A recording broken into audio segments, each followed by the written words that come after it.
Hello everyone, स्वागत है सभी का हमारे यूट्यूब चैनल में। आज के दिन में गणित कक्षा 10 वृत्ति से संबंधित क्षेत्रफल के एक ऐसे प्रश्न की बात करेंगे जो यूपी बोर्ड एग्जाम 2026 के लिए बहुत ही ज़्यादा महत्वपूर्ण है, क्योंकि यह प्रश्न यूपी बोर्ड एग्जाम में कुल 6 अंकों में पूछा जाता है। ठीक है, और जो इस बार के मॉडल पेपर में यह प्रश्न दिया हुआ है, बहुत ही महत्वपूर्ण प्रश्न इसको जो है बताया गया है। तो इस प्रश्न का बहुत ही आसान सा, बहुत ही शॉर्टकट सॉल्यूशन जानने के लिए वीडियो के अंत तक जरूर बने रहिएगा।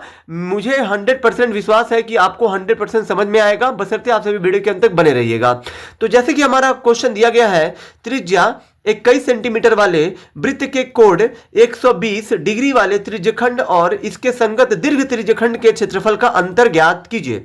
यानी कि ये आपकी त्रिज्या, ये आपका वृत्त है, वृत्त का ये जो केंद्र है O, ठीक है, O से लेके यहां तक एक जो त्रिज्या 21 है, ये भी आपका एक जो त्रिज्या है, ये भी जो 21 है। ठीक है, क्योंकि त्रिज्या अगर ये है तो ये भी तो त्रिज्या होगा। अब देखिए यहाँ पे क्या कह रहा है, 120 डिग्री वाले त्रिज्यखंड के बारे में आप सभी जानते होंगे कि त्रिज्यखंड क्या होता है। तो यहां देखिए, दो त्रिज्या, एक त्रिज्या ये और ये, एक त्रिज्या ये, और ये आपका यहां से यहां तक चाप है, इसको हमने नाम दे दिया, मान लीजिए ओ ए बी। ठीक है, और यहां पे आप इसको आप ए बी, सॉरी, इसको हम सी नाम दे देते हैं। ठीक है, अगर आप देखिए कभी भी त्रिज्यखंड क्या होता है, त्रिज्यखंड दो त्रिज्या और जो है एक चाप से घिरे क्षेत्र को ही हम लोग त्रिज्यखंड कहते हैं। तो यहाँ पे दो त्रिज्या तो है, और ये ए बी सी जो ये है ना, यहां से लेके यहां तक जो ये वाला हिस्सा है, ये आपका चाप है, इसको हम लोग चाप कहते हैं। तो दो त्रिज्या और एक चाप से घिरे क्षेत्र को ही त्रिज्यखंड कहते हैं। अब ये त्रिज्यखंड में कितने डिग्री का कोण बन रहा है, 120 डिग्री का। तो फिर यहाँ पे 120 डिग्री हो गया।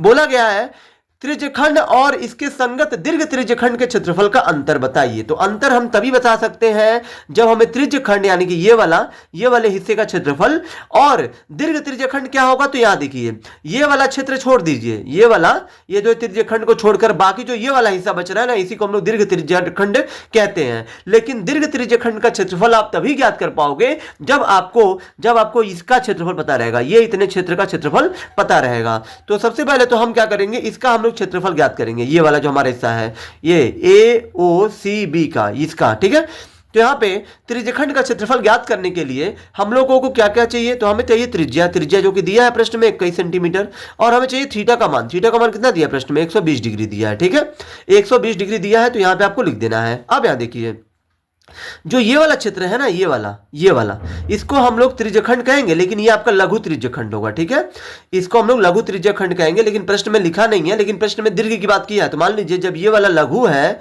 तो दीर्घ वाला ये वाला होगा, जो ये वाला, इसको छोड़कर जो हिस्सा बच रहा है ना, ये वाला जो हिस्सा बच रहा है यहां से लेके यहां तक, ये वाला यहां से लेके यहां तक, इसको हम लोग दीर्घ में कहेंगे। ठीक है, और ये वाला जो है ना, ये जो छोटा सा हिस्सा दिख रहा है, ये वाला आपका लघु है। तो यहां पे हम लोग लिखेंगे लघु त्रिज्यखंड का क्षेत्रफल। तो आपको पता होगा कि त्रिज्यखंड का क्षेत्रफल निकालने के लिए सूत्र क्या होता है, थीटा बटे 360 गुणे पाई आर स्क्वायर होता है। ठीक है, तो थीटा का मान कितना दिया, 120, तो 120 रख दीजिए, 360 है 360, पाई का मान कितना है 22/7, तो रख दीजिए। आर का मान कितना, त्रिज्या 21 है, तो यहाँ पे 21 रखिए, और यहाँ पे आर पे 2 है, तो 21 को गुणा के रूप में 2 बार लिख दीजिए। ठीक है, अब यहाँ देखिए, ये 12 से कितनी बार कटेगा, 3 बार में, क्योंकि 120 का पहाड़ा 3 बार पढ़ेंगे तो 360 हो जाएगा। ये 7 तिरके हो जाएगा 21, 3 से 3 कटा। अब ये 22 बचा है, और क्या बचा है, यहाँ पे 21 बचा है। 22 21 का गुणा करिए तो 22 से कम हो जाएगा 22, हासिल 2, 22 दूना कितना हो जाएगा 44, और 2 46, यानी कि ये आपका 462 सेंटीमीटर स्क्वायर हो गया, इसका मतलब लघु का।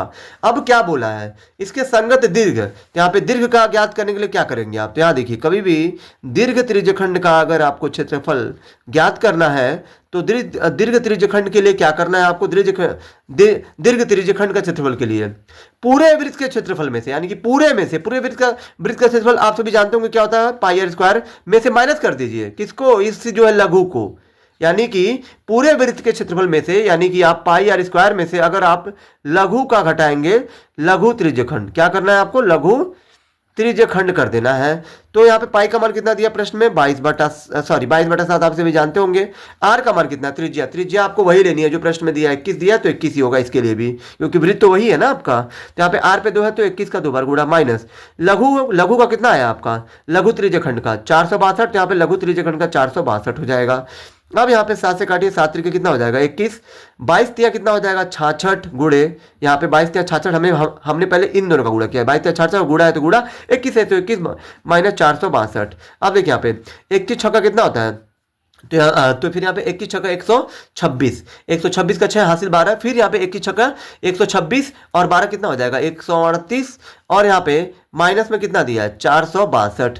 अब यहाँ पे आप 6 में से 2 गया, 6 में से 2 का कितना आ जाएगा 4, 8 में से 6 गया कितना आ जाएगा 2, यहाँ पे 13 है, 13 में से 4 गया कितना आ जाएगा 9, यानी कि जो आपका दीर्घ त्रिज्यखंड है उसका इतना आ गया। अब हमसे पूछा गया अंतर, क्या पूछा गया है अंतर, अंतर किसका पूछा गया है, पूछा गया है कि 120 डिग्री बनाने वाले त्रिज्यखंड, तो यहाँ पे 120 डिग्री बनाने वाला त्रिज्यखंड हमारा कौन सा था, ये वाला था हमारा लघु, तो लघु का आ गया।